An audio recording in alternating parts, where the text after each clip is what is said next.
आम्हा हरीच्या दासा काही, आम्हा हरीच्या दासा काही, भय नाही त्रैलोकी, देव भा मागे पुढे, उगवी कोडे संकट, जैसा केला तैसा होय, जैसा केला तैसा होय, धावे सोय धरोनी, देव भा मागे पुढे, उगवी कोडे संकट. तुका म्हणे असो सुखे, तुका म्हणे असो सुखे, गावो मुखे विठोबा, देव भा मागे पुढे, उगवी कोडे संकट. विठोबा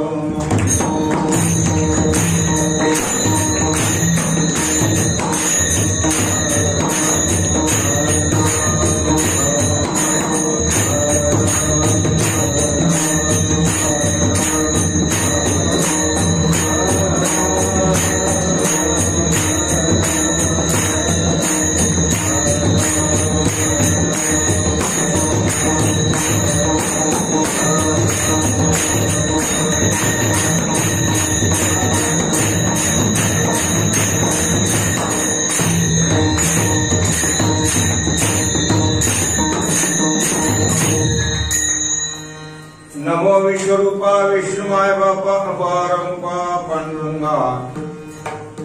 ओम नमो ज्ञानेश्वरा करुणाकरा दयाळा, तुमचा अनुग्रहला धलो पावन झालो चराचरी.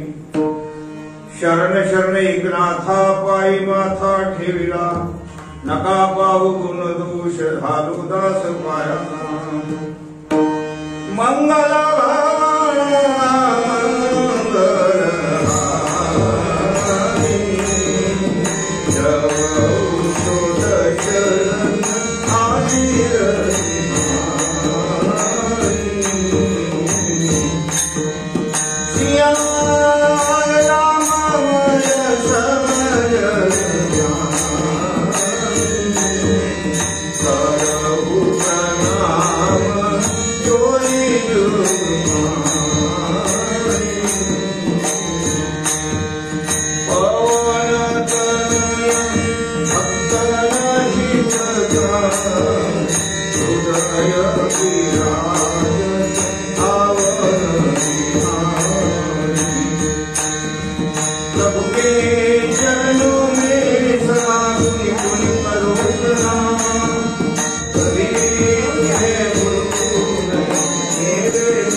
आम्हा हरीच्या दासा काही,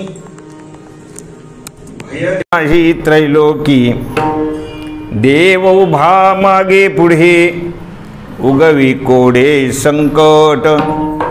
प्रस्तुत प्रसंगी सेवेकरता निवडलेला अभंग श्रीमान जगद्गुरु जगद्वंदनीय महाराष्ट्रभूषण वैराग्यमूर्ती तुकोबाराय यांचा हा 4 कडव्याचा छोटासा भजनी मंडळीच्या मुखोद्गत असलेला, कारण काकडा भजन करणारी मंडळी त्यांच्या त्या मालिकेमध्ये हा अभंग आलेला आहे.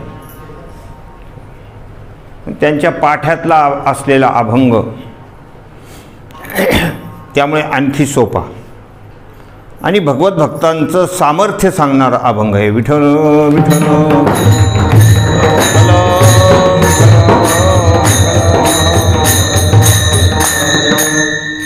तसं तर एखाद्या गावी जर आम्ही गेलो, तिथे जर सगळेच अनोळखी लोक असले, भजनी लोक अनोळखी आहेत, गाणारे म्हणणारे ऐकणारे, तर कमीत कमी अभंग तरी ओळखीचा पाहिजे. म्हणून आम्ही अभंग काय करत असतो, ओळखीचा घेतो. पण जिथं सगळेच ओळखीचे आहेत, म्हणणारे ओळखीचे आहेत, ऐकणारे ओळखीचे आहेत, नुसतेच ओळखीचे नाही, सगळ्याचे नावसुद्धा माहिती, इतकी ओळख. मग अशा ठिकाणी अनोळखी अभंगसुद्धा चालतो. पण आज अशा ठिकाणी सुद्धा काय घेतलं आहे, ओळखीचा अभंग घेतला. विठ्ठल विठ्ठल विठ्ठल.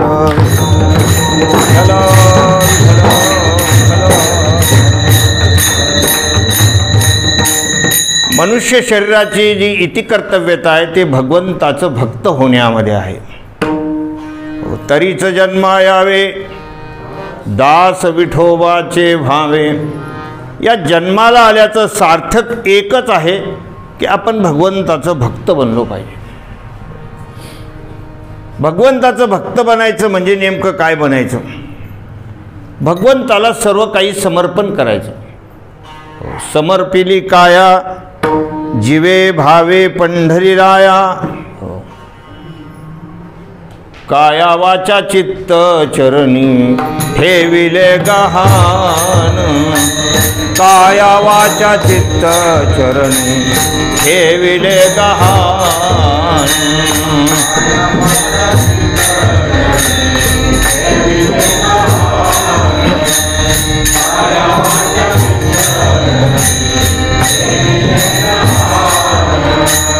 बाप रखुमा देवीवरू श्री विठ्ठलाची आन. बाप रखुमा देवीवरू श्री विठ्ठलाची आन. गोड तुझे नाम विठोबा आवडते मग. गोड तुझे नाम विठोबा आवडते मग.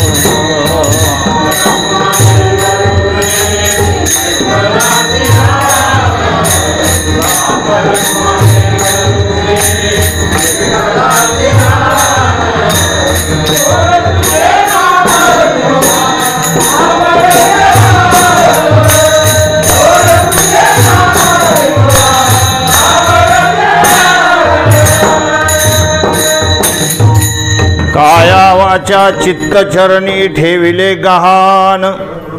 बाप रखुमा देवीवरू श्री विठ्ठलाची वाण. काया वाचा मने जीवे सर्वस्वे उदार. बाप रखुमा देवीवरू विठ्ठलाचा वारी कर. हे शरीर भगवंताला समर्पित करायचं, वाणी भगवंताला समर्पित करायची, मन परमात्म्याला समर्पित करायचं. काया वाचा चित्त ऐशे अनन्य योगे विकले जीवे मने आंगे. तयाचे काही एक सांगे जे मी सर्व करीते. ईशामहम समुद्धरता मृत्यू संसार सागरात. भवामी नचिरात पार्थ. मय्या वेशित चेतसा. तेषामहम समुद्धरता. कुणाला पण ज्यांनी हे सर्वस्व अर्पण केलेलं आहे त्यांच्यासाठी. या शरीरानं काय करायचं, वाणीनं काय करायचं, मनानं काय करायचं, शरीराने काय करायचं त्याचं वर्णन 17व्या अध्यायामध्ये आलेलं. देवद्विज गुरुप्राज्ञ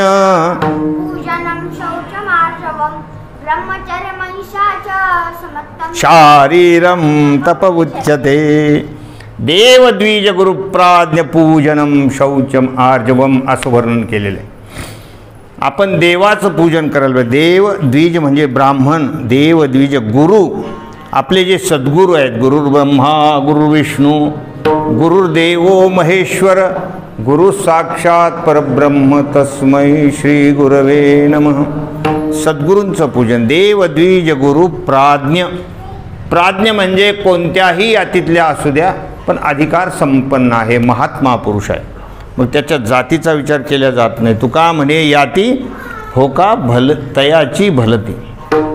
मग ते रोहिदास चांभार असो, चोखा महार असो, कबीर मोमीन लतिफा मुसलमान, कोणीही असू द्या, महात्मा पुरुष आहे. त्यांचं आपण काय करायला पाहिजे, पूजन करायला पाहिजे. अशा 4 गोष्टी आपल्याकडून ह्या घडल्या पाहिजे शरीराकडून. हे पूजनाच्या बाबतीमध्ये आहे की देवाचं पूजन झालं पाहिजे आणि घरामध्ये ते फार आवडीनं केलं गेलं पाहिजे. त्याच्यासाठी कुटुंबामध्ये भांडणं लागले पाहिजे. असे लोक खूप भांडणं करतात, पण त्याच्यासाठी भांडण झालं पाहिजे की पूजा मी करेन, पूजा मी करेन. हो, हा आमचा छोट्यासा रडत असतो पूजेसाठी. जर याला करू नाही दिलं तर हा रडतो. हो,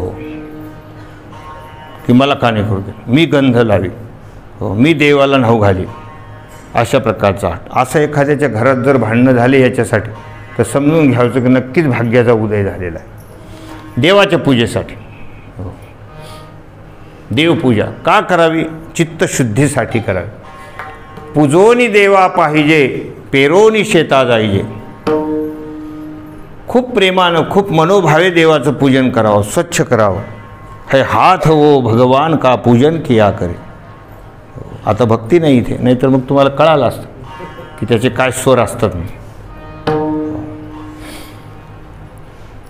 अशा प्रकारे मोठं देवपूजेला फार मोठं महत्त्व आहे आणि आपण करावं, स्वतः करावं. वैकुंठवासी कंधारकर महाराज सांगायचे, आपल्याला भूक लागलेली आहे, आपल्याला आमंत्रण आलेलं आहे, प्रतिनिधी पाठवून जमल का? नाही, तू जेवला काय मी जेवलो काय, जाय तू ये जेवून. तू जेवला म्हणजे माझं पोट भरल्यासारखंच. जसं काही काही गोष्टीला प्रतिनिधी चालत नाही. आपल्याला बोहल्यावर चढायचं, प्रतिनिधी विठाला विठाला.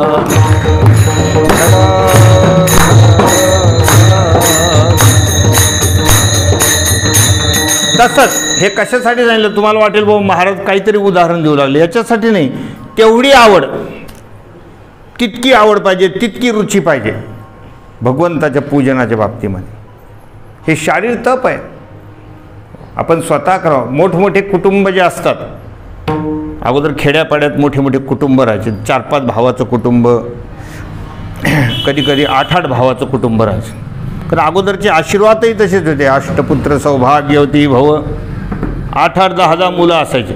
संध्याकाळच्या वेळेला मोजून घरात घ्यावं लागत होते, मोजून. अशा प्रकारे मोठं कुटुंब राहायचं. मग त्याच्यामध्ये एखादा भोळा भाळा माणूस असला का त्याच्याकडे पाणी भरायचं आणि देवपूजा करायची. असे 2 काम लावून द्यायचे. मग तो बिचारा कंटाळून जायचा. रोज उठून देव, रोज उठून देव.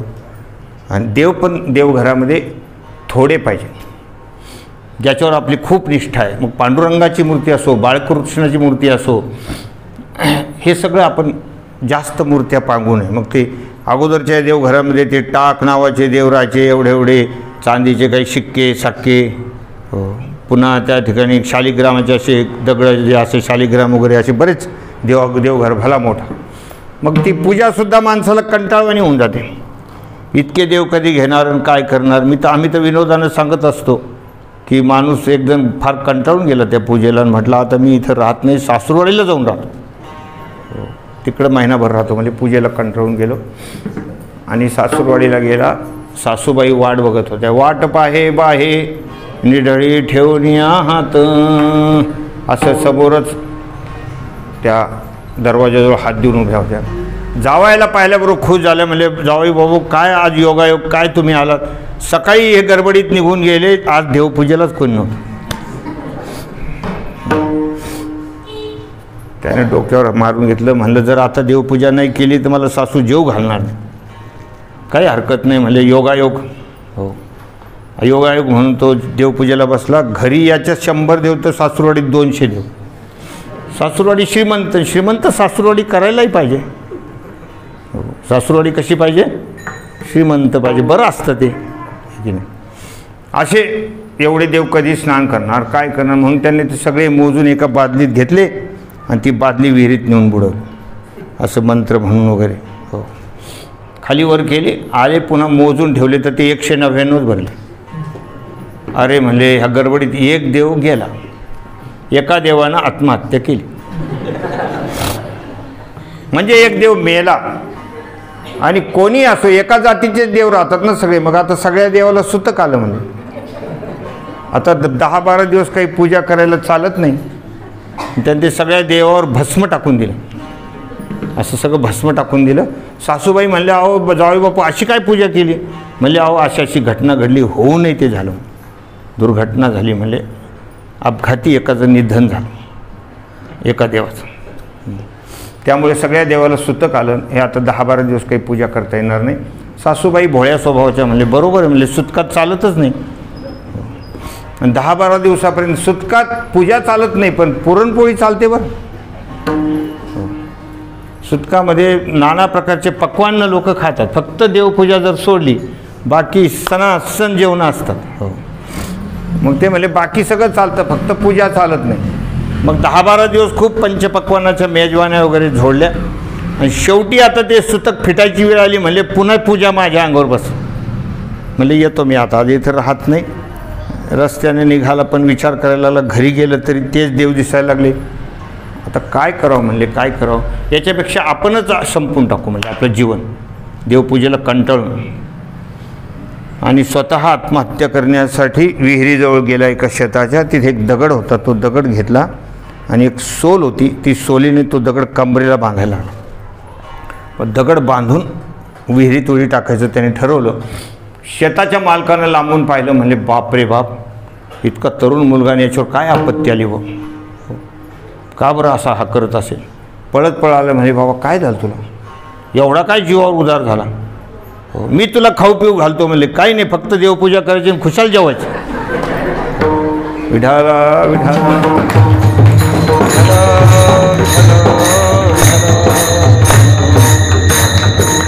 सांगण्याचं तात्पर्य लोकांना भयंकर कंटाळा देवपूजेचा. पण ती देवपूजा जी आहे ना, ते अत्यंत आवडीनं करायची. जसं पेरणी करताना शेतकऱ्याला आवड असते, तितक्या आवडीनं ती देवपूजा करायची, तितक्या आवडीनं. मग ते शारीरिक तप आहे, ते करायला पाहिजे. भगवंताचं भक्त होण्यासाठी मी तुम्हाला हे सांगतो, ब्राह्मणाचं पूजन करावं. कारण ब्राह्मण जे ते वर्णामाजे छत्रचामर, स्वर्गजयाचे अग्रहार, मंत्रविद्येशी माहेर ब्राह्मण, जे 9व्या अध्यायामध्ये जे किम पुनर्ब्राह्मणा पुण्या अनित्यम सुखम लोकम इमम प्राप्य भजस्वमा, हे ब्राह्मणाच्या बाबतीमध्ये वर्णन केलेत. म्हणून ब्राह्मण हे भगवंताला सुद्धा आवडतात. काही लोक म्हणत असतात आता कसे पहिल्यासारखे ब्राह्मण राहिले नाही. थोडेफार असतात, थोडेफार एखादे आचरण भ्रष्ट असू शकतात, पण आहे ते चांगलेच आहेत. आणखी सुद्धा खूप विपुल प्रमाणामध्ये ब्राह्मण वर्ग चांगलाच आहे, आचरणीय आहे. त्यांचे वेदाभ्यास वगैरे चालू आहेत, त्यांनी वेद जिवंत ठेवलेले आहेत. आपल्याला वेदाचा एक श्लोकसुद्धा बरोबर धडाचा म्हणता येणार नाही. त्यांनी वेदाला जिवंत ठेवले. मोठमोठे वेद विद्यालय आहेत, मग त्यांच्याकडे बघायचं. बाकी एखादा भ्रष्ट ब्राह्मण असेल, त्याला कळत नसेल ब्राह्मणत्व काय, तर त्याच्याकडे आपल्याला बघायची काही गरज नाही, गरज नाही. तसं बोलायचं काही कारण नाही. पण ब्राह्मणाचं पूजन सांगितलं तर असं शुद्ध सात्विक ब्राह्मणाचं पूजन करावं, देवाचं पूजन करावं, ब्राह्मणाचं पूजन, दैवद्विज गुरु सद्गुरूंचं पूजन करावं. आत्ता आजच पूजनीय प्रातस्मरणीय आंबळनेरकर महाराज येऊन गेले. किती पूजन केलं त्यांनी, खूप सुंदर आदर. घाली संताशी आसने, पूजा करी काया वाचा मने, एका जनार्दनी जाणे इच्छिले ते पुरवी. आपल्या सद्गुरूंचा आदर व्हायला पाहिजे. वर्षातून एक दिवस का होईना आपले सद्गुरू आपल्या घरी यायला पाहिजे, त्यांचा आदर व्हायला पाहिजे. आणि त्यांना आवडेल ती गोष्ट आपल्याला देता आली पाहिजे. पण इच्छिले ते पुरवी. बरं, जे त्यांना आवडत नाही ती गोष्ट त्यांनी करायची नाही. विठ्ठल विठ्ठल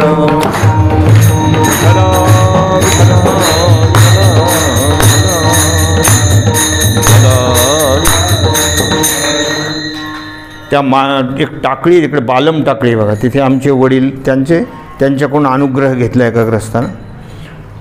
घरी नेला, मोठा आदर केला, पण एक चांगल्या प्रकारची उच्च प्रतीची घड्याळ आणली त्यांना देण्यासाठी. त्यांना ती गोष्ट आवडत नव्हती. काही घ्यायचंच नाही हे ज्यांचं त्या ठिकाणी ब्रीद आहे, की कुठेच काही स्वीकारायचं नाही, निष्कामता अंगामध्ये आहे, तर ते कसं काय घेणार? ते म्हणलं नाही, राहू द्या राहू द्या. कसंही करा एवढं राहू द्या, त्यांचा आग्रह नाही करायला पाहिजे. मग त्यांनी सांगितलं बाबा आम्हाला काय आवडतं या गोष्टीची फार गरज आहे, ते त्याचा विचार करायला पाहिजे. आम्ही जर कोणाकडून काही स्वीकारतच नाही तर तूही द्यायचं नाही, एखादा देत असलं तर त्यालासुद्धा देऊ द्यायचं नाही. हे आमच्या कामाला मदत आहे. स्वतः तर द्यायचंच नाही, पण एखादा जर देत असला तर त्यालासुद्धा सांगायचं की तिथे सोडून कुठेही दे, तिथे द्यायचं नाही. हे कशासाठी इच्छिले येते पूर्वी त्यांच्या अंतःकरणामध्ये त्या सेवेच्या विषयी काय भाव आहे त्या भावाप्रमाणे आपण वर्तन केलं पाहिजे, नाहीतर त्याच्यामध्ये दोष लागण्याची शक्यता राहते. विठ्ठल विठ्ठल विठ्ठल विठ्ठल ते नाही दिलं त्यांनी. शेवटी त्यांनी सांगितल्यानंतर त्याने ती गोष्ट मंजूर केली. ठीक आहे म्हणले बाबा, काही हरकत नाही. तर हे असं सद्गुरूंचं पूजन, देवद्विज गुरु प्राज्ञ अधिकार संपन्न महात्मा पुरुषाचं पूजन करायला पाहिजे. हे सगळं शारीरिक तप हे आपण आपल्या जीवनामध्ये करायला पाहिजे. आर्जवम देवद्विज गुरु प्राज्ञ पूजनम शौचम आर्जवम पवित्रता जीवनामध्ये शुद्ध जीवन ठेवलं पाहिजे. स्वभाव सरळ पाहिजे. ब्रह्मचर्य अहिंसाचं ब्रह्मचर्याचं पालन, अहिंसा पाहिजे. कुठल्याही प्रकारची मानसिकसुद्धा कोणाची हिंसा करायची नाही, शरीराची हिंसा करायचीच नाही. पण एखाद्याला वाईट वाटेल असं बोलायचं सुद्धा नाही. असं हे जीवन बनवायचं. शरीरासाठी हे काम आहे.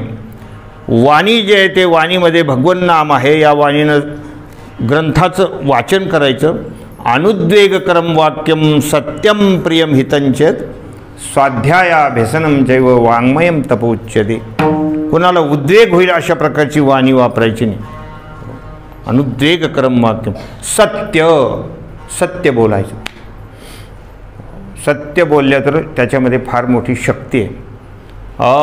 खरे बोले तरी फुकासाठी जोडे हरी, फुकासाठी जोडे हरी, फुकासाठी जोडे हरी.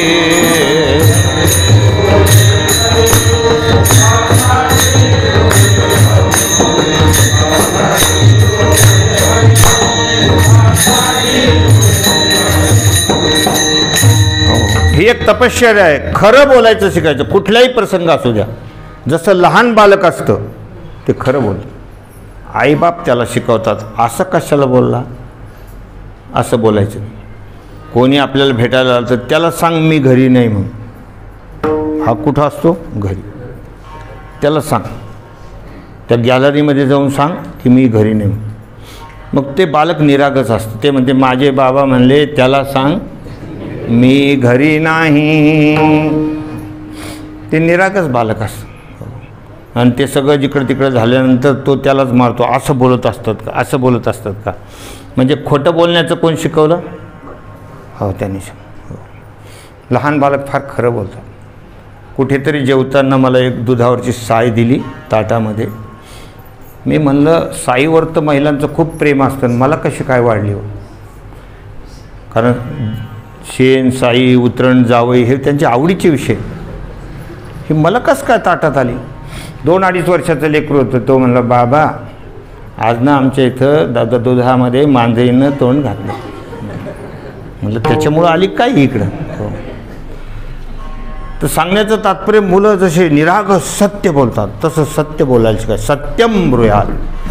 आणि सत्य बोलण्याचा तुम्हाला हळूहळू प्रभाव कळेल की त्यामुळे कुटुंबातले लोक मानतात, आपली मित्रमंडळी मानतात. आणि त्याचा एक ठसा असतो समाजाला की हा खरा माणूस आहे. खरा माणूस आहे, कधीच खोटं बोलणार. त्याच्यामध्ये स्वतःचं नुकसान झालं तरी चालेल, तरी खोटं बोलायचं. असं त्या सत्यामध्ये सामर्थ्य आहे. विठ्ठल विठ्ठल विठ्ठल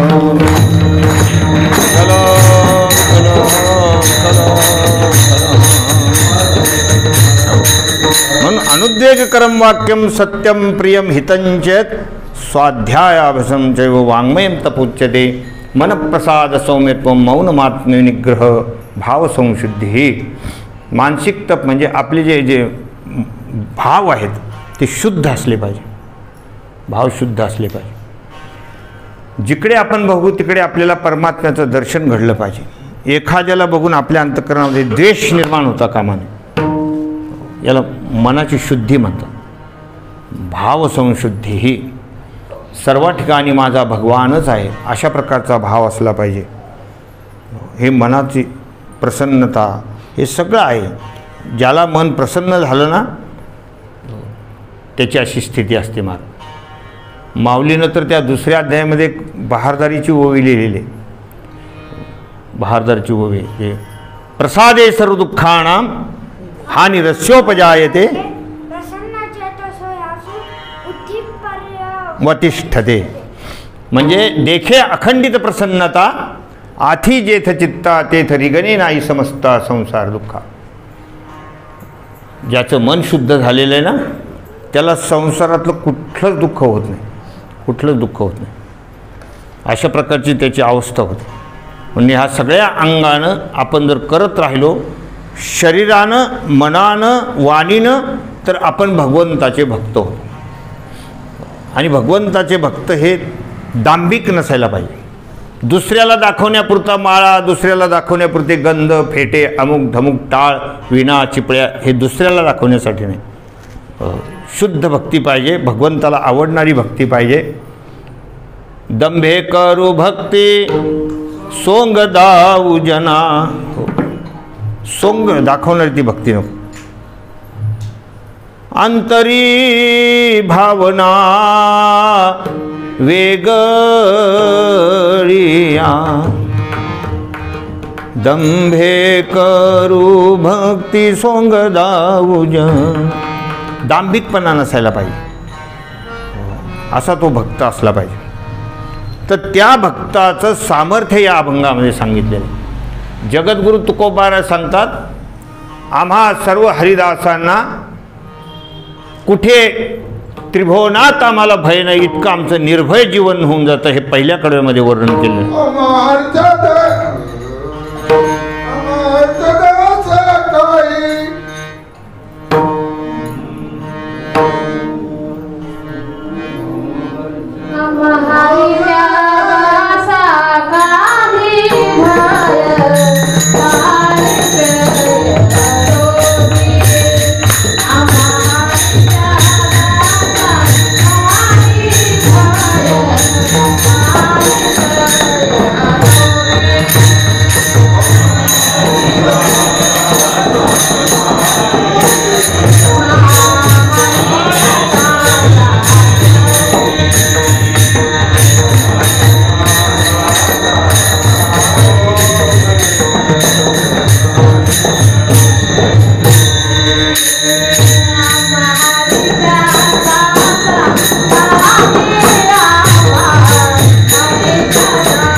आम्हा हरीच्या दासा काही भय नाही त्रैलोकी.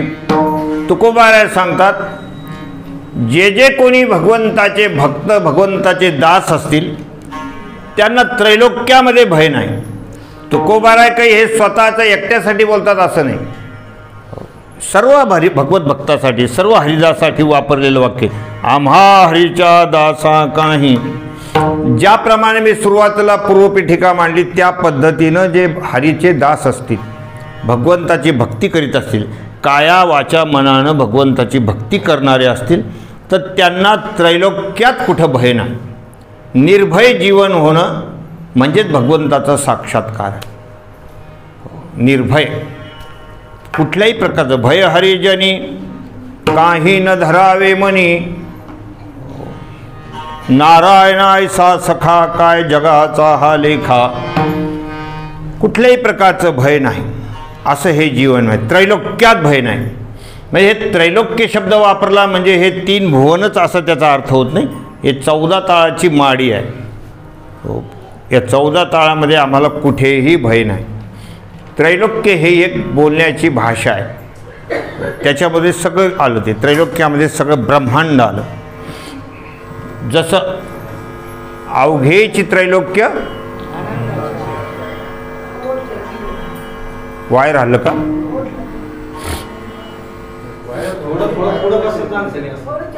वायर सोडून बसा.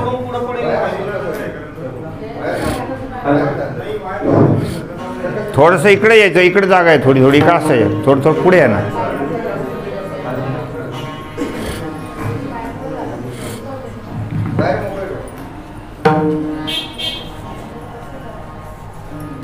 झाला? बंद झाला आवाज? नाही नाही आवाज चालेल.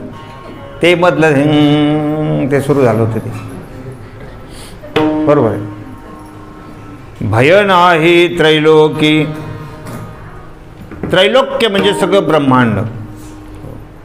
जसं अवघेची त्रैलोक्य आनंदाचे. आता अशी एक भाषा असते. जसं आपण व्यवहारामध्ये अशा भाषा वापरत असतो की मी त्याला 3दा सांगितलं असं बोल.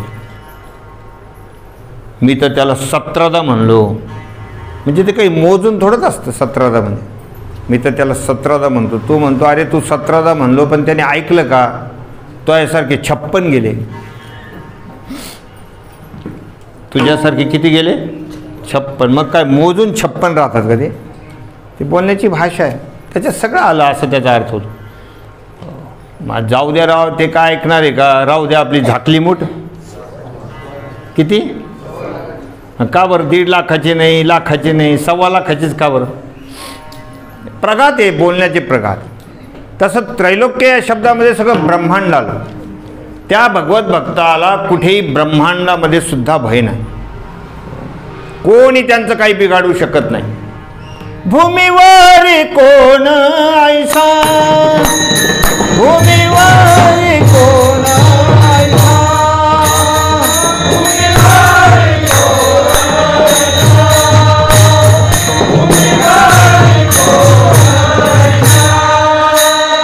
गांजू शके हरीच्या दासा, गांजू शके हरीच्या दासा, सुखे ना जाओ कीर्तनी, सुखे ना जाओ कीर्तनी,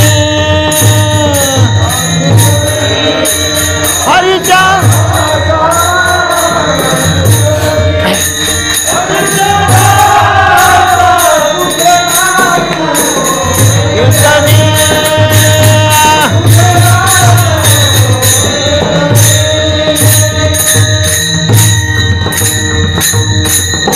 भूमीवरी कोण ऐसा, गांजू शके हरीच्या दासा, सुखे नाचा हो कीर्तनी, जय जयकारे गरजो आणि. भूमीवर असं कोणी नाही मार. कोण उरलाय? कोण असं लागून गेलाय की जो भगवत भक्ताला भय निर्माण करू शकतो, त्यांना गांजू शकतो? असं कोण आहे? कुणातच हिंमत नाही. कारण ते परमात्म रूप झालेले असतात. जसं भगवान निर्भय तसं ते सुद्धा निर्भय होऊन जातात. नाहीतर भर्तृहरीने पुष्कळ असे लिहिलेले की अनेक प्रकारचे भय आहेत.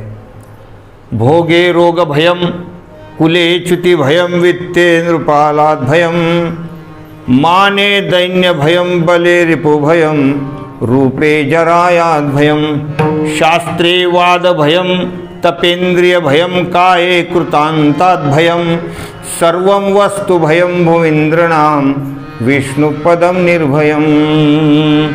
इतके सगळे अभय दाखवले. भोगे रोग भयम. आपण अनेक प्रकारचे भोग भोगणारे माणसं आणि जास्त भोग भोगलेल्या माणसाला रोगाचं काय असतं? भीती असते. जास्त गोड खाल्लं की शुगर झाली, जास्त मीठ खाल्लं का ब्लड प्रेशर आलंच. नंतर डॉक्टर बंद करतात. अगोदर खायची लागलेली असते सवय आणि मग तो म्हणतो आता काय करणार. अगोदर गोड खायची सवय लागलेली असते, मग तो म्हणतो एवढ्याला काय घोर आहे, तेवढ्याला काय घोर आहे. प्रसादाचा लाडू आहे, अरे पण ते गोड आहे ना. प्रसादाचं असलं तर काय झालं? प्रसादाचं असलं तर काय ते शुगर नाही का त्याच्यात? या एवढी प्रसादाची पुरणपोळी काय होतं त्याला? हे प्रसादाचं श्रीखंड आहे, पण ते प्रसाद चांगला नाही आहे. ते तुम्हाला बाधक ठरू शकतो. भोग भोगले ना तर ते आता रोग निर्माण होतात. भसाभस तंबाखू खाल्ले, दात पडून गेले. दात पडून गेले. इतक्या लवकर कसे पडले? तू इतक्या लवकर तंबाखू का सुरू केले? काही गरज होती का त्या तंबाखूची? खाऊन खाऊन ते खिळखिळे झाले, पडून गेले दात. नाही हो महाराज, तंबाखूने तर आवळतेच. तुझे आवळत असतील. ते चुना बिना लावून वगैरे सगळे खिळखिळे झाले दात. भोगाने नाना प्रकारचे रोग निर्माण होतात. अकाली वृद्धत्व निर्माण होतं भोगी माणसाला. अशा अनेक भागवतामध्ये सुद्धा कथा आहे की काही काही राजाला राजक्ष्मा नावाचा आजार होऊन ते मरण पावलेले. भोगाच्या पाठीमागे अनेक प्रकारचे रोग असतात. भोगे रोग भयम कुले च्युती भयम.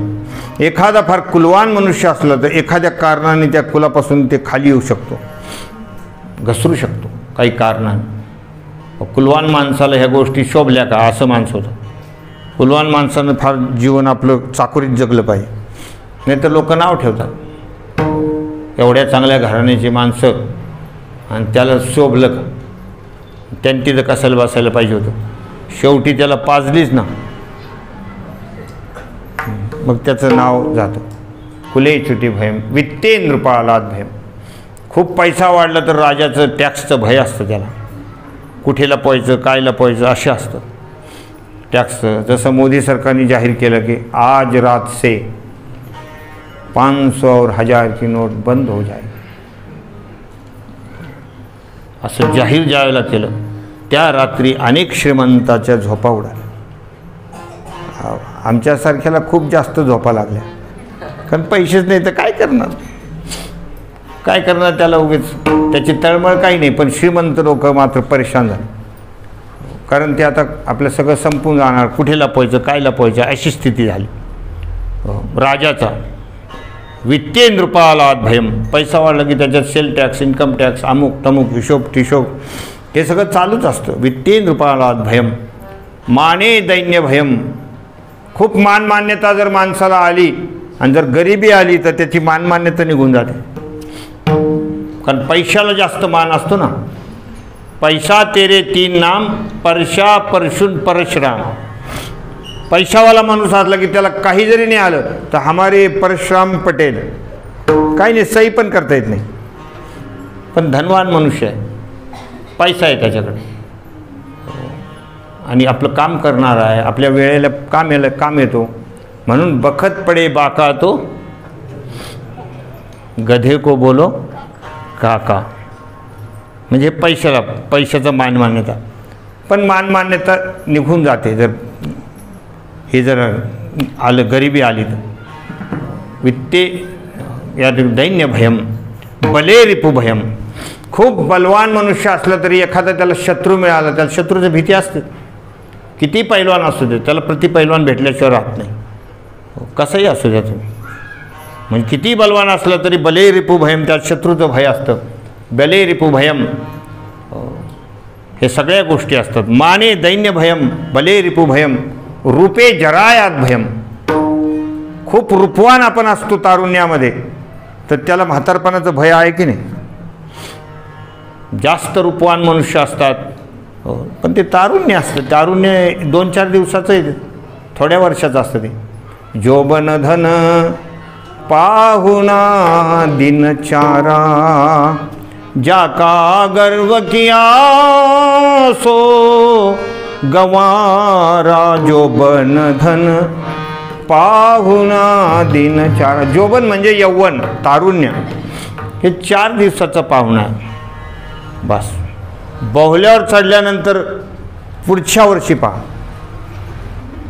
बाहुल्यावर चढल्यानंतर त्या नवरदेवाला तुम्ही पुढच्या वर्षीच पहा. 1 वर्षानंतर अरे तुमच्यात लय फरक झाला ना.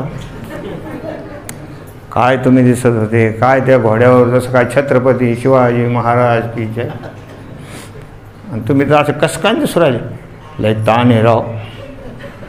मला वाटलं नव्हतं लग्न झाल्यावर असं होतं. मग का केलं? त्या मित्रांना लईच आग्रह झाला. हो, मित्र असे करीतच राहतात. हो, एक जण काय झालं, ते जुनाट एक मंदिर होतं, मारुतीरायाची भली मूर्ती होती मोठी, अशी आगडबंब मूर्ती होती, आबडधोबड मूर्ती होती.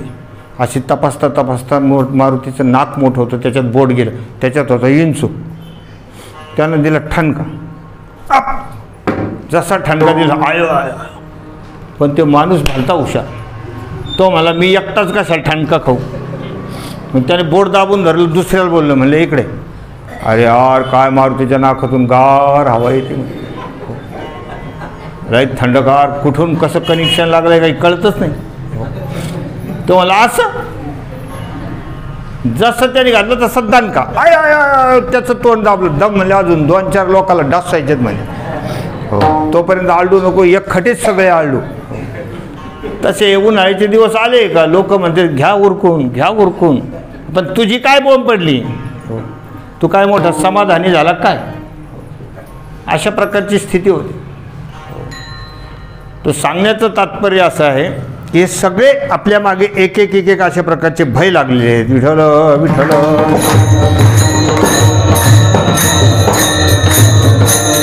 रूपे जरायात भय, किती रूपवान असू द्या त्याला जरेचं भय असतं. हळूहळू हळू कधीतरी एखाद्याला पांढरे केस दिसायला लागतात. पांढरे केस कोणाला आवडतात का? कोणालाही आवडत नाही. पांढरे केस झालेले कोणालाही आवडत नाही, पण पांढरे झाल्याशिवाय राहत. एखाद्या वेळेला एखादा केस दिसला तर मनुष्य ते तेवढाच कट करून टाकतो. पण जर संख्या वाढायला लागली, त्या पांढऱ्या केसाची जर संख्या वाढायला लागली ना, आटोक्याच्या बाहेर चालले तर आता हे आपल्या मर्यादेत राहिले नाही. जर एवढे कट केले तर नाही तेच होऊन बसेल. त्याच्यापेक्षा त्याच्यावर विलाज निघाले आता. मग ते घोळायचं. ते विषच राहतं ते एक प्रकारचं.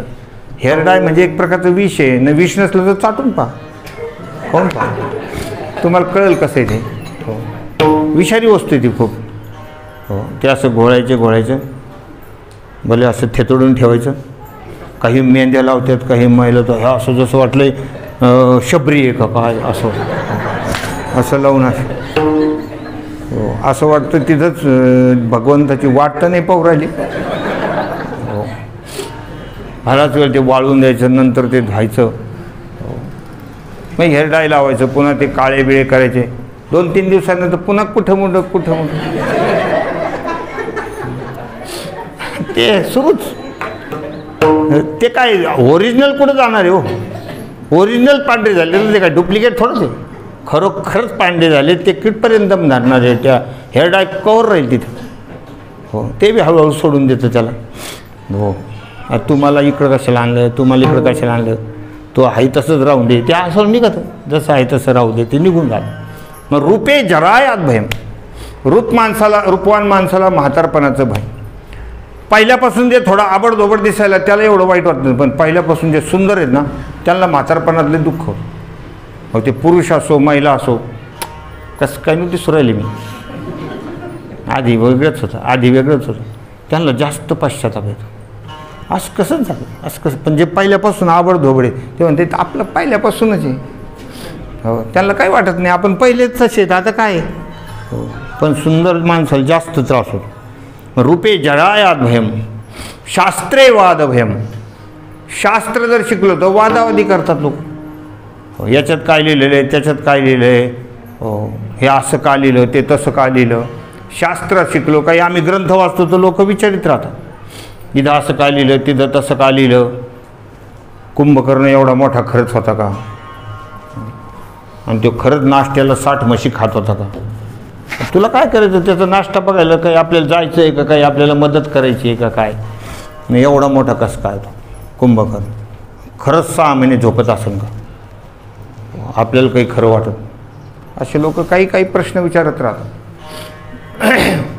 तुम्ही म्हणता मारुतीराय एवढं एवढं रूप घेऊन गेले लंकेमध्ये, आणि मग ती मुद्रिका कुठं ठेवली, भगवंताने जी मुद्रिका दिली होती ती कुठं, म्हणजे याच्यात जास्त डोके लोकांचे.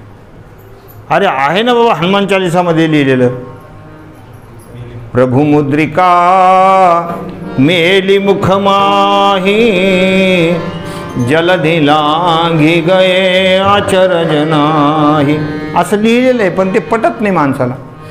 शास्त्रामधले काही काही काढत राहतात, हे असं हे जसं, हे असं ते तसं.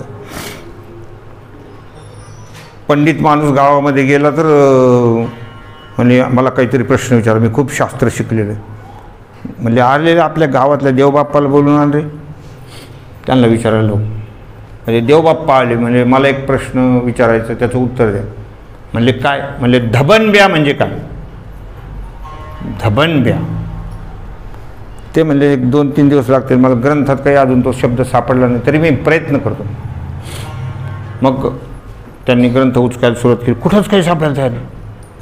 धबनब्या काय म्हणले, 3 दिवस झाले आणि गावात चर्चा, काय राव आपण त्यांना देवबापाला काहीच समजत नव्हतं, ते तर लय भारी निघालेलं, काय अभ्यास म्हणावं का काय सोंग.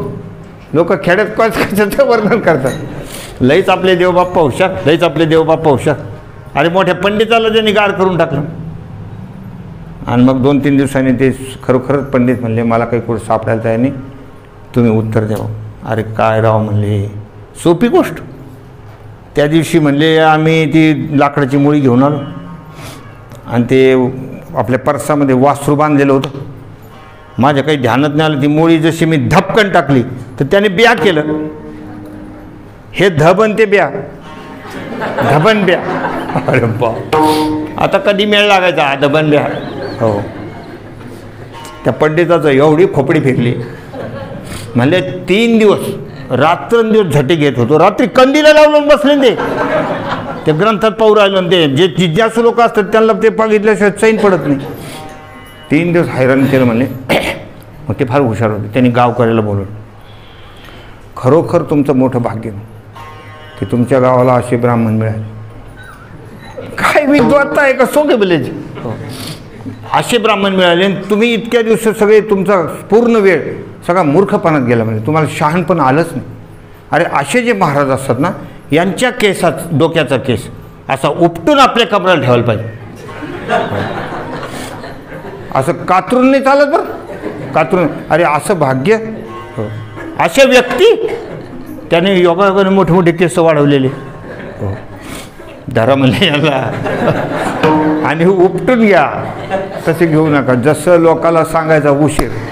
हो, ते म्हणले महाराज मी प्रश्न विचारतो नाही पण मला वाचवा. कशाचं काय, लोक म्हणले भाग्याचा उदय. आता आपलं भाग्य उदयाला आलं, केस काढायचं म्हणजे काढायचं. जसे उपटायला सुरू केले ठाणा ठाणा ओरडायला लागले महाराज. ते असं शास्त्र शिकलं की त्याच्या मागे वादाचं भय आहे. काय कृतांतात भय, शरीराच्या मागे काळाचं भय आहे. आज न उद्या तरी आपल्याला काळ खाल्ल्याशिवाय राहणार नाही. घडी घडी काळ वाटेची काळ. कधी न कधी तरी मनुष्याच्या मागे काळ लागलेलाच आहे. जरी आपल्याला वाटत असेल सध्या बरं आहे, पण कधी काळ येईल त्याचा नियम नाही, कधी पण काळ येऊ शकतो. हो, काळाची अशी आपली घडी मोजत असतो. कुठे याचं ठरलेलं आहे तिथंच जातो माणूस, जिथं ठरलेलं आहे तिथंच. किंवा याला फोन करता करता न्यायचं का कधी न्यायचं. कारण जालन्याला एक शेठ होता, त्याने असं हॅलो डायरेक्टच रिंग लागून गेली, डायरेक्टच फोन खाली पडला, खतम. कोण कधी कधी संपून जाईल त्याचा काही नियम नाही. चालता चालता सुद्धा माणसं मरून जातात, घरी बसल्या बसल्या मरून जातात, काही झोपेत मरून जातात. झोपले तसे झोपले. मग काय कृतांतात भय. पण या कोणत्याही प्रकारचं भय भगवत भक्ताला नसतं. कोणी म्हणेल व त्यांना काळाचं भय नाही. काळाचं भय नाही त्यांना काय काळाचं भय असतं? ते काळाला भीत नाही. त्यांनी ते काळाला जिंकलेलं असतं. जगा काळा खाय आम्ही माथा दिला पाय. त्यांना काळाची काही भीती वाटत नाही, निर्भय होऊन जातात ते म्हणतात हा जो यमराज आहे, हा यमराज तर आमच्या इथे त्या आमची वाट बघत असतो. यमधर्म वाट पाहे निरंतर, काही येथे येते हरिभक्तांची तो वाट बघत असतो. यमधर्मसुद्धा त्यांचं पूजन करतात. मग काळाचं त्यांना काय भय आहे? विठ्ठल विठ्ठल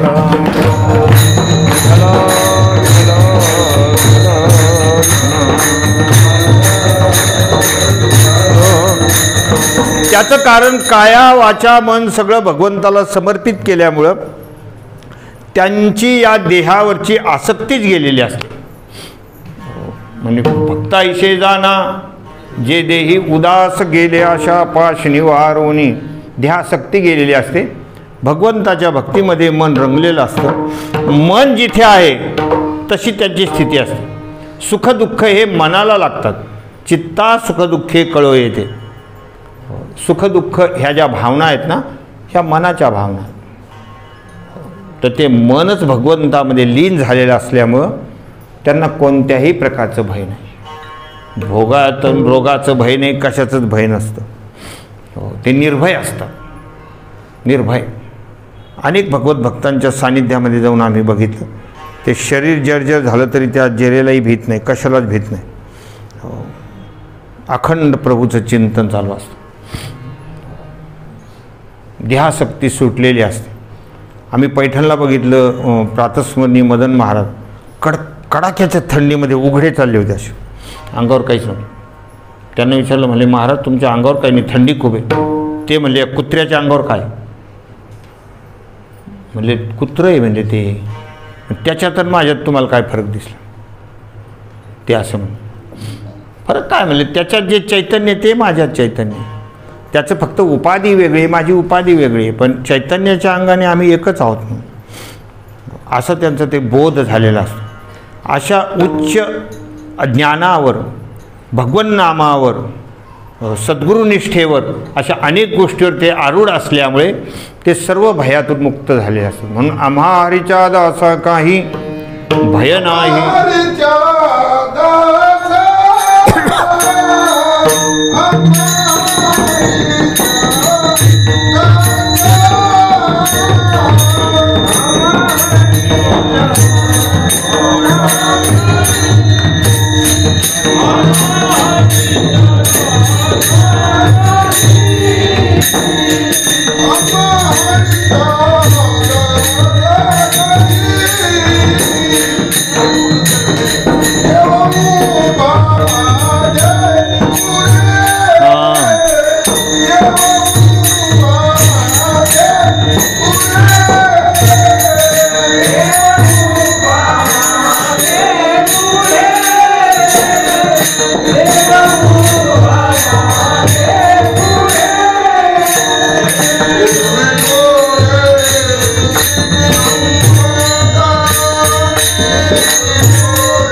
देव उभा मागे पुढे उगवी कोडे संकट. पहिलं कडवं म्हणले वाघसाहेब, मला वाटलं कसं काय ते झालं, पुन्हा कसं काय घेतलं, पुन्हा कसं काय पहिलं कडवं सुरू झालं. पण म्हणलं बोलावं तर ते वाघ आहेत. कारण तसं तर वाघाची सुद्धा आम्हाला भीती नसते म्हणा. आम्हा हरीच्या दासा काही भय नाही त्रैलोकी. असो, विनोदाचा भाग सोडून द्या. पण भगवत भक्त निर्भय का असतात त्याचं कारण देव उभा मागे पुढे, उगवी कोडे संकट. परमात्मा जो आहे त्यांच्या मागे पुढे वर खाली सगळ्या ठिकाणी परमात्मा असतात. आणि त्यांच्या जीवनात निर्माण झालेले कोडे, त्यांच्या जीवनावर आलेलं संकट हे सगळं निवारण करणारा भगवान. तयाच्या चिंतने निरसेल संकट, तराल दुर्घट भवसिंधू. परमात्मा मागे उभे राहून संकट निवारण करतात, कधी पुढे उभे राहून संकट निवारण करतात. भीष्माचार्यांनी प्रतिज्ञा केली निष्पांडवी पृथ्वी करील, तर ते आलेलं संकट होतं. द्रौपदीनं धावा केला, भगवान धावून आले. रात्रीचा समय होता. भगवान म्हणतात की तू काळजी करू नको, भगिनीला सांगितलं. म्हणजे अशी प्रतिज्ञा आहे आणि ती भीष्म प्रतिज्ञा आहे, ते काही सामान्य लोकांनी केलेली प्रतिज्ञा. उद्या पांडव मरणार, निष्पांडवी पृथ्वी करील म्हणजे ते मरणार. आणि भीष्माचार्य बोललेले ते होणार म्हणजे होणार. द्रौपदी घाबरलं साहजिकच आहे, म्हणजे माझ्या कुंकवाचा प्रश्न आहे म्हणजे हा. भगवंताला हाक मारली, भगवंताने सांगितलं मी थोडंसं प्रयत्न करून बघतो. आणि म्हणून रात्रीच्या वेळेला 12-1 वाजायच्या वेळेला भगवंतांनी द्रौपदीला बरोबर घेतलं. बरंच पायी गेले असे, कारण भीष्माचार्यांचा जो तंबू होता बराच लांब होता. शत्रुपक्षातले होते ना ते सगळे तंबू, बराच लांब होता. पायी भगवान गेले. रस्त्यामध्ये चालता चालता थोडा चिखल वगैरे होता, भयान अशा प्रकारचं वातावरण होतं. युद्धभूमी होती ना ती. आणि त्या चिखलामध्ये चालताना द्रौपदी थकून गेली. म्हणजे कृष्णा मला काही चालवत नाही म्हणले, आता मी दिवसभर कामानं थकून गेले, काय करणार. भगवान म्हणले माझ्या पाठीवर बस. स्वतः पाठीवर घेतलं. द्रौपदीच्या पायातल्या ज्या चपला होत्या त्या आपल्या पंचामध्ये गुंडाळल्या, बगलेमध्ये घेतले. भक्तांचं प्रारब्ध होतं, पण भगवान म्हणतात मला सेवेचा मौका मिळतो. परमात्मा त्या सेवेमध्ये दास्य करी दासाचे, उने न साहे तयाचे, वाढिले ठाईचे भाने टाकून या धावे. भगवंतानं त्या चपला घेतल्या. आणि ज्यावेळेला भीष्माचार्यांच्या तंबूजवळ गेले त्यावेळेला भगवान मागे उभे राहिले. द्रौपदीला पुढे पाठव. मागे उभा राहून, कधी मागे उभा राहून संकट निवारण करतात. द्रौपदीला एकच सांगितलं, काही करायचं नाही, फक्त नमस्कार करायचा भीष्माचार्य, काहीच करायचं नाही. बांगड्याचा आवाज झाला पाहिजे. भीष्माचार्य ब्राह्मी मुहूर्तावर उठले होते. 4 वाजायचा सुमार होता आणि भगवंताचं ध्यान करत होते. प्रभाते मनी रामचिंतित जावा. आपण सुद्धा उठल्याबरोबर परमात्म्याचं ध्यान करायला पाहिजे, नामस्मरण करायला पाहिजे. महिला उठल्याबरोबर पाहतात फडा, माणसं उठल्याबरोबर पाहतात जोडा. त्यांची दिवसभर खेटर खायचं कार्यक्रम, यांची दिवसभर फडफड. उठल्याबरोबर प्रभूचं चिंतन करायला पाहिजे. असं एकदम आरबाळल्यावानी उठायचं नाही. बाबू बाबू बाबू. काही महिला असं आरबाळल्यावानी उठतात. हो हो, झाडं यायचं राहिलं, अजून तर बरंच राहिलं आहे, कसं व्हायचं आणि काय व्हायचं असं एकदम करायचं नाही. उठून शांततेनं भगवंताचं चिंतन करायचं. भीष्माचार्य ध्यानस्थ होते, कृष्ण परमात्म्याचं चिंतन चालू होतं. तेवढ्यामध्ये द्रौपदी गेली. भगवंताने सांगून ठेवलं होतं फक्त असे हात जोडायचे, असा नमस्कार केला. भीष्माचार्याला वाटलं महिला बहुतेक पाणी भरायला आल्यात विहिरीवर वगैरे, ते काही पाण्याची व्यवस्था असेल म्हणून भीष्माचार्याने मागे पुढे काही न बघता, डोळे न उघडता, अष्टपुत्र सौभाग्यवती भव. पुन्हा एकदा भगवंताने सांगून ठेवलं होतं, 2-3 वेळा करायचं म्हणजे. पुन्हा एकदा अष्टपुत्र सौभाग्यवती भव, अष्टपुत्र सौभाग्यवती भव, असा आशीर्वाद. म्हणजे एकामागे एक महिला इतक्या कसं काय जमा झाल्या. म्हणून भीष्माचार्याने डोळे उघडले तर द्रौपदीला पाहून आवकच झाली. म्हणजे द्रौपदी यावेळेला आणि तू इथे आणि एकटी, बोल म्हणले तुझ्याबरोबर कोण आलं.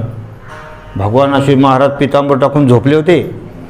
हो, भगवान म्हणजे आता काय होईल आणि काय नाही केलाय तर खरं आपण प्रयत्न.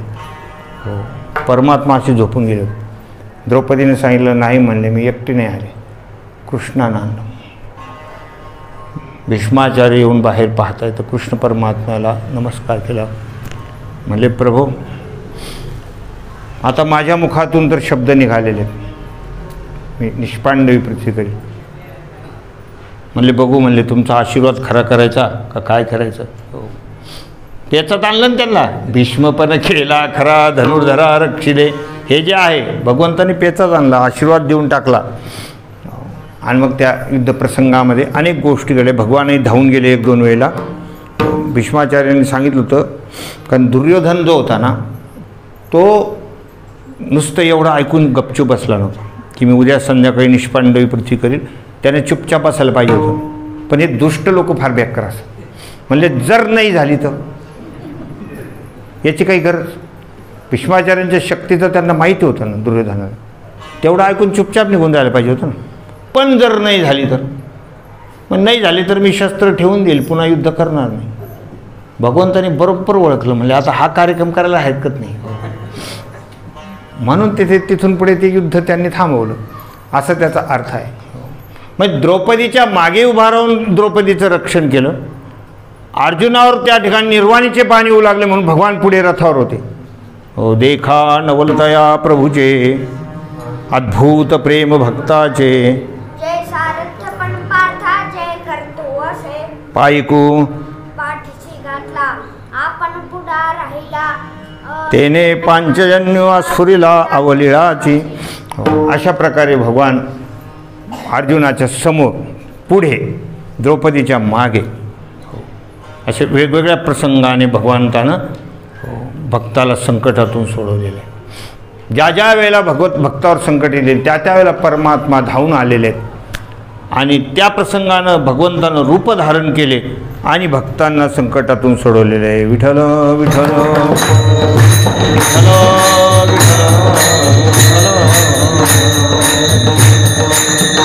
अनेक कोडेपणे ते भगवान सगळे कोडे उलगडून टाकतात. जीवनामध्ये कधी कधी कोडं निर्माण होतं. आता हे सगळं ब्रह्मांड कसं निर्माण झालं? आधी स्त्री का आधी माणूस, आधी पुरुष का आधी स्त्री, हे सुरुवातीला काय धरावं आपण? बरं, आधी स्त्री म्हणावं तर पुरुष नाही तर स्त्री कशी? आधी पुरुष म्हणावं तर स्त्री नाही तर पुरुष कुठून आला? हे असं कोडच असतं. हे कसं निर्माण झालं? म्हणून ब्रह्मांडाची निर्मिती जी आहे ते, म्हणून भागवत ग्रंथामध्ये जे सांगितलेलं आहे की ब्रह्मदेवानं जी मानससृष्टी निर्माण केली ना, ते आपल्याला मानावंच लागतं. ते स्वयंभू मनुष्य रूपाला जे निर्माण केलं ते आपल्याला मानावंच लागतं. नाही ते कोडच आहे, कोडच आहे. हे असं कसं? आधी झाड का आधी फळ? बोला. या ब्रह्मांडामध्ये आधी झाड का आधी फळ? आधी आंब्याची कोय का आधी आंबा? काय आला आधी? म्हणले कोय. आंब्याशिवाय कोय कुठून आली? कोयशिवाय आंबा कसा झाला? असं कोडच असतं. हे कोडे असतात माणसाचे. हे असं कसं झालं असेल, तसं कसं झालं असेल, कशी सृष्टी निर्माण केली असेल, मोठं कोडच आहे. हे भगवंताने एवढं कशाला निर्माण केलं असेल बरं? बरं, हे मच्छर कशाला केले? काही कामाचे न धामाचे? उगं कानाजवळ गुंगुंग गुंगुंग गुंगुंग करतात, चावतात, इंजेक्शन देतात, रक्त ओढतात.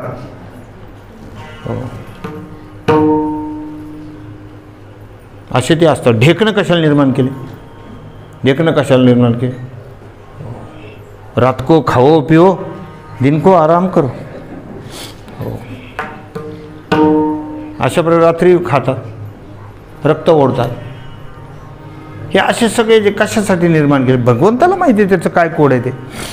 साप कशाला निर्माण केले? साप पाहून काही कोणाला गुदगुल्या होतात? हे एवढे महादेवाचे भक्त शिवरात्रीला जातात महादेवाच्या मंदिरात, ओम नमः शिवाय, ओम नमः शिवाय, डोळे झाकू झाकू, आणि डोळे उघडल्यावर जर पिंडीवर दिसला खरंच ओम नमः शिवाय, नमः शिवाय, सापसुद्धा म्हणता येणार नाही. साप कशाला निर्माण केले? कशाला केलं असेल भगवंताने? कुत्रे कशाला निर्माण केले असतील? भोकायला, चावायला? हे का निर्माण केलं असेल? कोडच आहे हे. कशाला के सृष्टीमध्ये एवढं सगळं? अनेक कोडे आहे त्याच्यामध्ये. एक माणूस असा चालला होता आणि कवटीच्या झाडाखाली बसला, इकडं पाहतो तिकडं पाहतो, एवढ्याले कौट लागलेले, खाली एक काशी फळ भोपळीची येईल.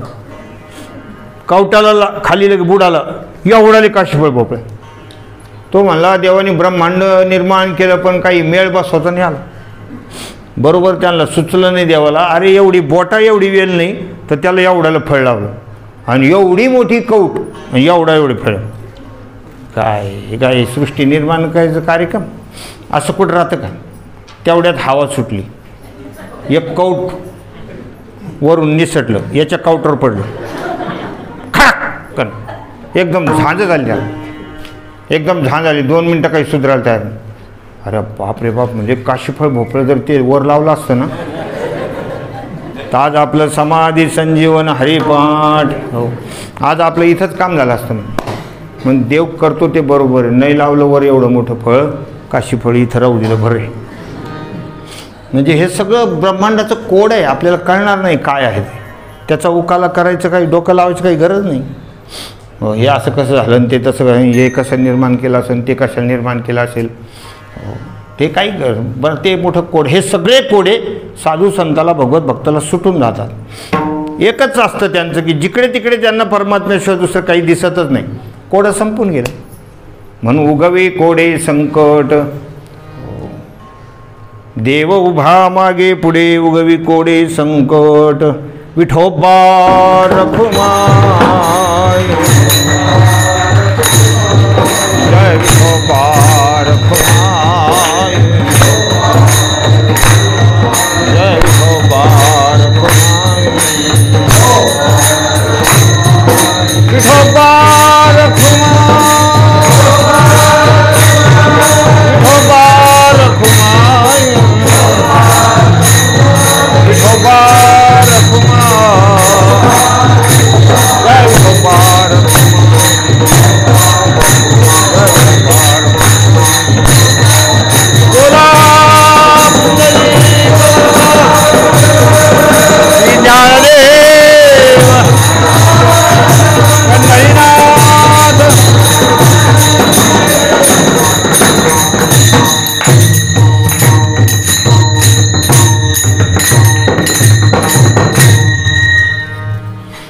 आम्हाच्या दासा काही भय नाही, त्रैलोकी देव उभा मागे पुढे उगवी कोडे संकट, जैसा केला तैसा होय धावे सोय धरोनी, तुका म्हणे असो सुखे गाऊ मुखे विठोबा. तुकोबाराय भगवत भक्ताचं जे सामर्थ्य सांगतात त्याच्या मागे प्रत्येक प्राणीमात्रानं भगवंताची भक्ती करावी हा महाराजांचा उद्देश आहे. ही काही अहंकाराची भाषा नाही की आम्ही एवढे मोठे झालो, आम्हाला त्रैलोक्यात भय नाही, हे काही अभिमानानं बोलतायत महाराज असं नाही.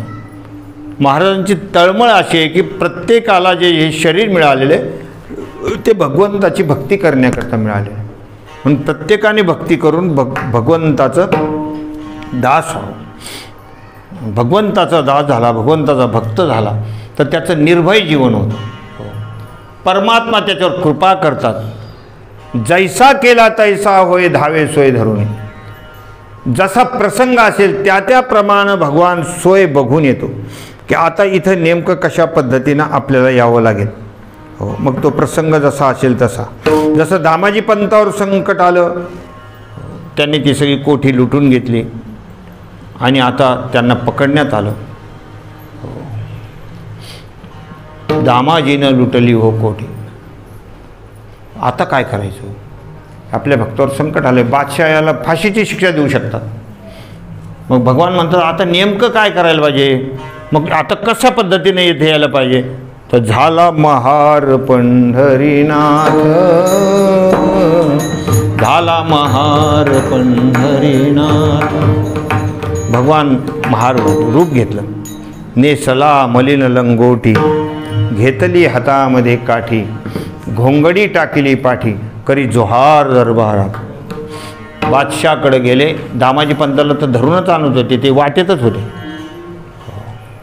होते आणि त्यांनी नेमकं गंगेवर स्नान करून तिथे भगवंताचं दर्शन घेऊ म्हणले, थोडी ज्ञानेश्वरी वाचू, असं त्यांनी जे होईल ते होईल म्हणले. आता गोरगरिबाला तर आपण वाटून दिलेले. भगवान इकडे महाराज रूप घेऊन आले. बादशाला जोहार, जोहार मायबाप जोहार, मी दामाजी पंताचा महार. मुंडाशात बांधली चिठ्ठी, फेकितो दुरुनी जग जेठी, दामाजीने विकली हो कोठी, विकली हो कोठी, त्याचे दाम घ्यावे पदरात, झाला महार पंढरीनाथ. एक चिठ्ठी आणली, म्हणजे आमच्या मालकानं कोठी लुटल्या गेलेली, त्याची तुम्ही रक्कम घेऊन टाका. कोण रे बाबा तू? म्हणले मी दामाजी पंतांचा महार. रक्कम तुला माहिती आहे का किती? किती लुटले गेले हे माहिती आहे का? म्हणले तुमचे जेवढे असतील तेवढे घेऊन टाका. कशात आणले? आणि ती एक पिशवी होती. हो, ती पिशवी काढली आणि अशी उलटी केली, त्याच्यातून मोहरा पडायला लागल्या. खळखळा होतिल्या मोहरा, ढिग पाहूनही चमकल्या नजरा. ते मोहरा बंदच पडायला झाले, टपा टप टप टप जसं पाऊसच पडायला लागला असं ढिग लागला. बादशाहने सांगितले पुरे पुरे पुरे पुरे, काही मोजायची गरज नाही, खूप झाले म्हणले. आता खळखळा होतिल्या मोहरा, ढिग पाहूनही चमकल्या नजरा. शहा घाली बोट तोंडात, तोंडात बोट घातलं. म्हणले तुम्ही तिथं कधीपासून येत? तुम्ही म्हणता मी दामाजी पंताकडे कामाला आहे. कधीपासून?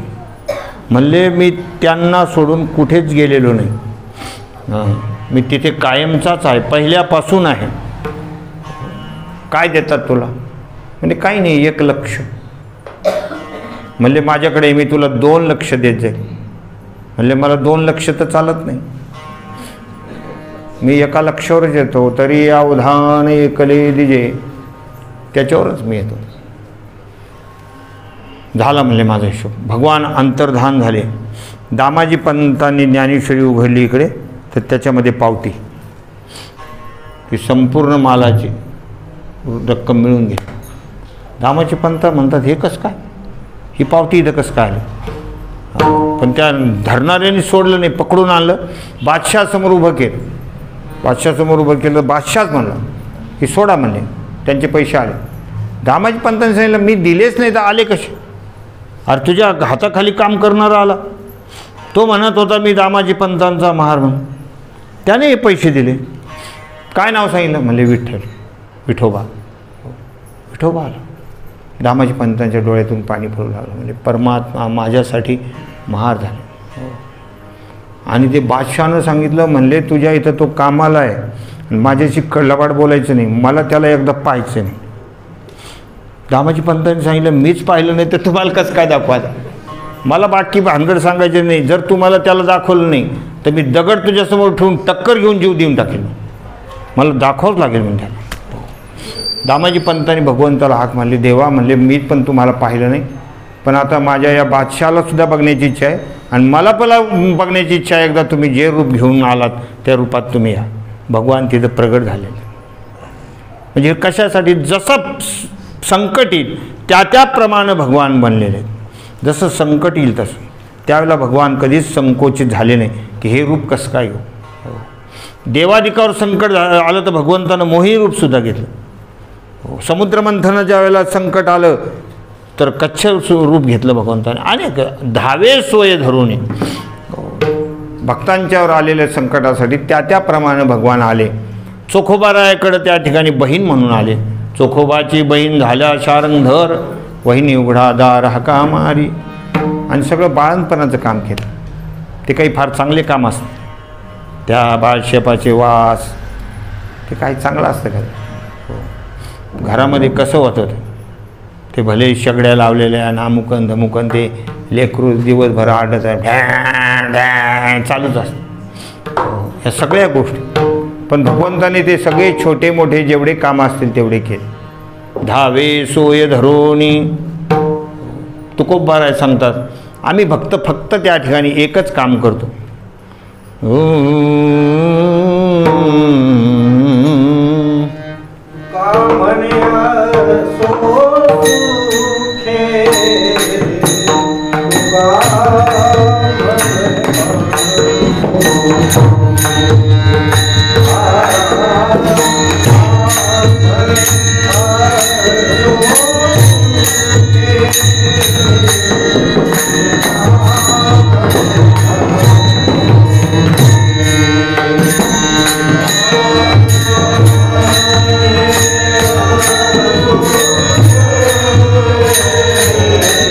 तुका म्हणे आसो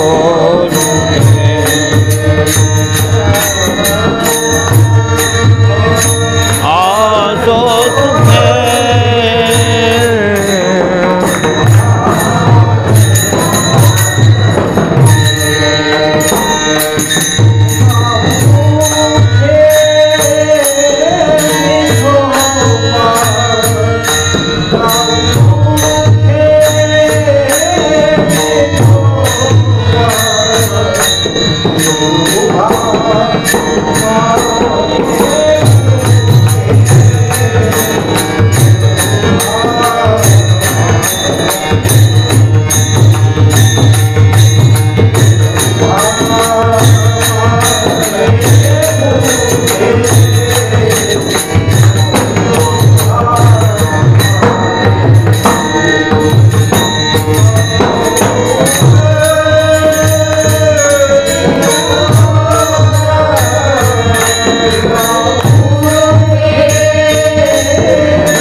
ज्ञानेश्वर माऊली नाराज माऊली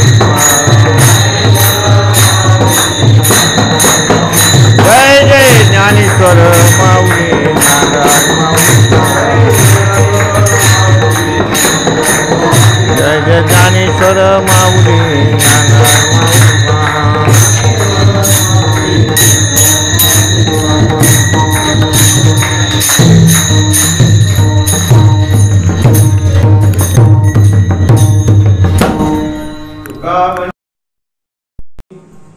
गाऊ मुखे विठोबा हे फार वर्मकर्माचं कडवं आहे बरं की भक्कत भक्तानं अगदी समाधानानं राहावं. सुखी असं म्हणजे समाधानानं राहावं, आहे त्या स्थितीमध्ये संतुष्ट राहावं आणि भगवंताचं नाम गावं. गाऊ मुखे विठोबा देव ठेवी तैसे राहावे समयाची सादर व्हावी. कुठल्याही प्रकारची स्थिती असेल, स्थिती काळ देश असो काही काना रामकृष्ण हरी जय जय भावानी असो सुखे गाऊ मुखे विठोबा. पण तुकोबारायांनी कधी आपल्या आर्थिक परिस्थितीचा विचार केलेला नाही, आपल्या आलेल्या जीवनातले प्रतिकूल अनुकूल प्रसंगाचा विचार केलेला नाही. गाऊ मुखे विठोबा. ज्ञानोबारायांच्या जीवनामध्ये अनेक प्रसंग आले, तेवढे तर आपण सहनही करू शकत, पण त्यांचंही जीवन बघा. गाऊ मुखे विठोबा. संत मीराबाईकडे बघा किती मोठे प्रसंग आले, विष पाजण्याकरता त्यांना दिलेले, तरी सुद्धा ते पग घुंगरू रे पग घुंगरू रे पग घुंगरू बांध मीरा नाची, ते भगवंताच्या भजनामध्ये नाचून फिरून राहते. हा त्याच्यातला वर्मा कर्माचा भाग आहे. अभंगाचा संपूर्ण मतितार्थ आपण सांगितलेला आहे. येत्या 7 तारखेपासून भागवत कथा इथे आयोजित केलेली आहे. संध्याकाळी 5 ते 9 या वेळेमध्ये समोर भागवत कथा होणार आहे. हे सर्वांना माहिती. 7 तारखेला सकाळी 6 वाजता मिरवणूक राहणार, ग्रंथ मिरवणूक वगैरे, त्यालाही सगळ्यांनी हजर राहायचं आणि त्या सगळ्या भागवत कथेचा आनंद घ्यायचा. उद्या सकाळी 5 वाजता 5:30 सकाळी 5:30चा वेळ राहील. ते ऊन पडायच्या अगोदर, उन्हाचा कोणाला त्रास होऊ नये म्हणून ते सकाळी पुन्हा ब्राह्मी मुहूर्तावर सगळ्या